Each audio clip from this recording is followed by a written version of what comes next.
to record this before it gets too dark. Also, if you didn't watch the first video, you should, because I'm going to end it right now, because I got cut off towards the end there. I just accidentally hit a button on it while I was trying to move the phone. Basically, what I was saying was if you actually managed to watch all 20 minutes of it, you deserve a prize, because you're probably bored or really like me or my mom. And I was like, hi Mom, love you, which was a really good joke and really nice, but it got cut out, so I have to do that now. And now I feel better about it. Here's the Popo. Wonder what he's doing. Just sitting on the side of the road with his lights on, which seems kind of odd, because usually that means they have someone pull over. No one's going pulled over. And sitting there, flashing. Anyway, so I'm actually in Louisiana. I thought I was in Texas, but I stopped at Cracker Barrel in Louisiana.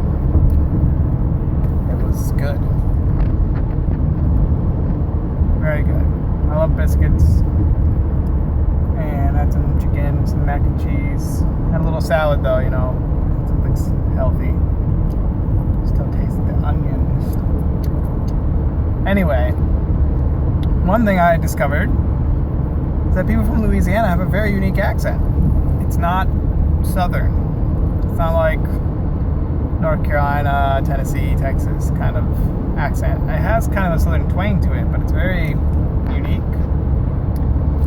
Closest I've heard to it is actually like Rochester, New York, maybe. I don't know. It's very interesting. Kinda sounded like Frenchy, which I guess makes a little bit of sense. But anyways, my waitress was, born and raised in Louisiana. So, talked to her a little bit about what it's like here.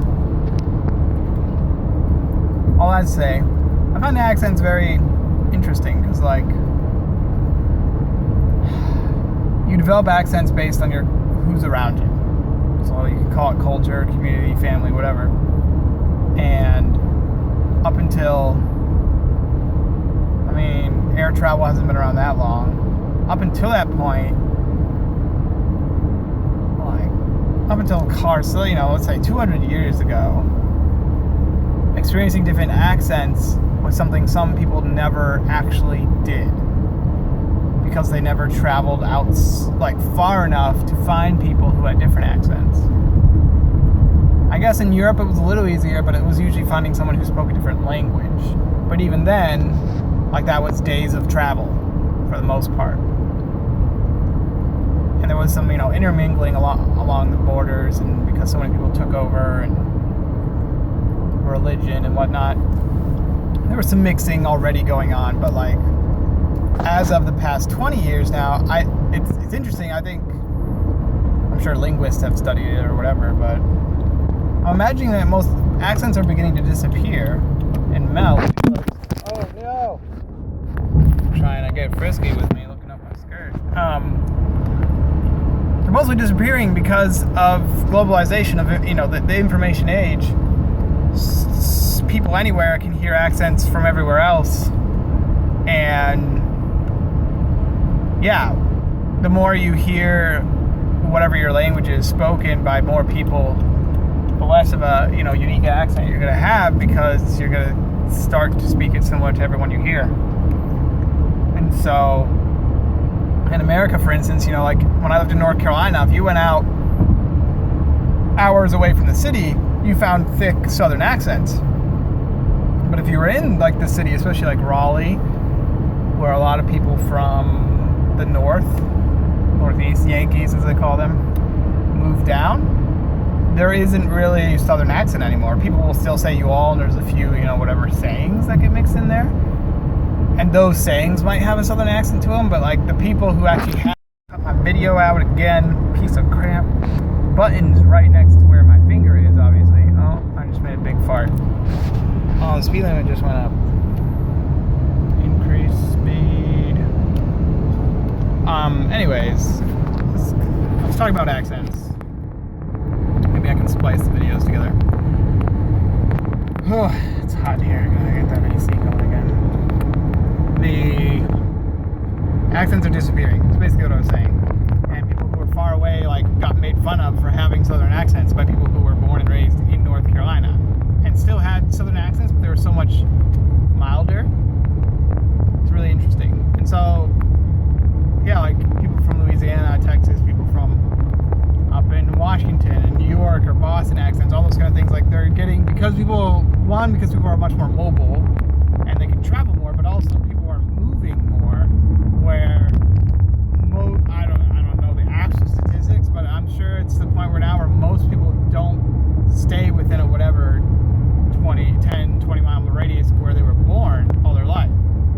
Even if they just go away for school, like that's 4 years or whatever, for college, that's 4 years that they're in a completely different area. And then colleges, because people travel from out of country, out of state and everything to go to colleges, it's like you're already in like a melting pot where your accent starts to disappear if you had one, or you start to gain one. And so like for me, like I've lived in Boston, I've lived in upstate New York, I've lived in North Carolina, California. And when I was young, I lived in Florida, West Virginia. Been all over. I'm sure I have some form of accent, but I don't have a heavy accent from any one of those places. And if I did, it all kind of melded together.